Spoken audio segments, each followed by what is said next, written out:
Hello दोस्तों, स्वागत है आपका आज के इस वीडियो में। आज हम बात करने वाले हैं एक ऐसी जगह की जो दिखने में जितनी खूबसूरत है उतनी ही बार आतंकी साजिशों का शिकार भी रही है।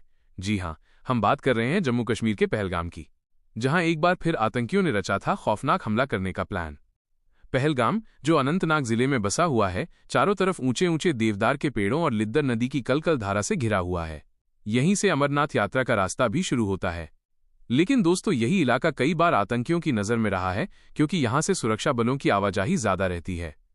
रिपोर्ट्स के मुताबिक इस बार हमला करने की साजिश घाटी में सक्रिय एक नए आतंकी मॉड्यूल ने रची थी। जानकारी के अनुसार पाकिस्तान के बालाकोट में बैठे कुछ हैंडलर्स ने 3 आतंकियों को खास मिशन पर भेजा था। उनका टारगेट था पहलगाम के पास स्थित सेना का काफिला। योजना बेहद सटीक बनाई गई थी। आतंकियों ने इलाके की हर सड़क, हर रास्ते और हर सेना की पेट्रोलिंग टाइमिंग पर नजर रखी। ड्रोन की मदद से इलाके की तस्वीरें ली गईं ताकि हमला करने का सही समय तय किया जा सके। अब सवाल उठता है कि इतने हथियार और बारूद वहां पहुंचे कैसे? जांच में पता चला कि एक लोकल नेटवर्क जो दिखने में आम नागरिक थे, वो आतंकियों की मदद कर रहे थे। रात के अंधेरे में हथियारों की सप्लाई लिद्दर नदी के रास्ते की गई थी। AK-47, ग्रेनेड और कुछ नई तरह के रॉकेट लॉन्चर भी उनके पास पहुंच चुके थे। सेना की खुफिया यूनिट्स को जब इस मूवमेंट की भनक लगी तो उन्होंने तुरंत इलाके में सर्च ऑपरेशन शुरू कर दिया। लेकिन आतंकियों ने खुद को छिपाने के लिए पहाड़ों और घने जंगलों का इस्तेमाल किया। इस बीच रॉ और IB को भी कुछ इंटरसेप्टेड कॉल से पता चला कि प्लानिंग डे नजदीक है। एक कॉल में सुना गया कि काफिला नीचे उतरेगा और वहां से वापसी पर वार करना है। बस यहीं से सुरक्षा एजेंसियों ने पहलगाम और उसके आसपास अलर्ट घोषित कर दिया। सेना ने एक खास रणनीति अपनाई। उन्होंने काफिले का रूट बदल दिया और साथ ही स्पेशल फोर्सेस को जंगलों में तैनात किया। का दिन था, सुबह का वक्त। मौसम साफ था, लेकिन घाटी के ऊपर एक अजीब सा सन्नाटा था, जैसे कुछ होने वाला हो। अचानक गोलीबारी की आवाज गूंजी। आतंकियों ने सड़क किनारे एक IED ब्लास्ट किया, जिससे एक सेना वाहन क्षतिग्रस्त हुआ।